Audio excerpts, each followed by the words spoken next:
Hi everyone, welcome.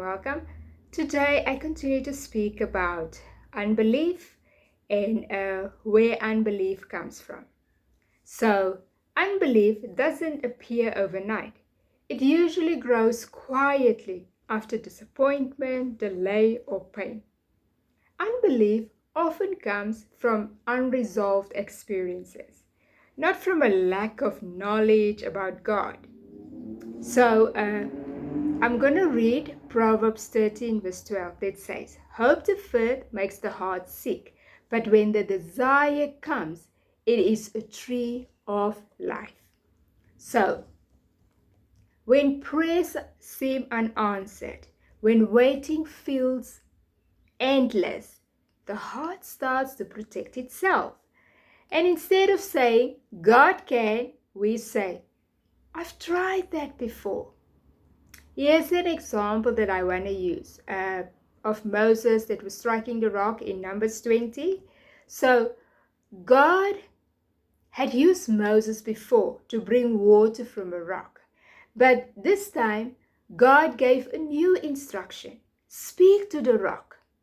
Moses was frustrated. The people was complaining. The pressure was heavy. And if you read the chapter from the beginning, you'll actually see that Moses lost his sister. Miriam passed on. So he had to deal with that also. So instead of trusting God's word in that moment, Moses reacted from past experience and emotions, and he struck the rock. Water came out of the rock though, but the response revealed a hard moment of unbelief, trusting a method more than God's present voice. So I just want to give a few examples of where unbelief comes from, in our everyday life.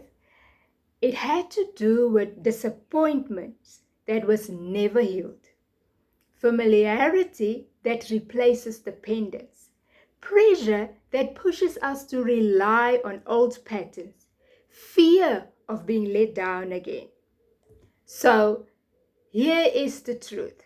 Unbelief is often self-protection disguised as wisdom. But 2 Corinthians 5 verse 7 remind us that we walk by faith, not by sight. Unbelief actually asks, what if it doesn't work? Faith asks, what if God is still trustworthy? So today, I want to ask you, what experience are you leaning on more than God's present instruction? God gave you an instruction. God have gave you an instruction. And you know that it is God. But there's this other voices that tells you that it can be, because last time he gave it like this or you've done it like that.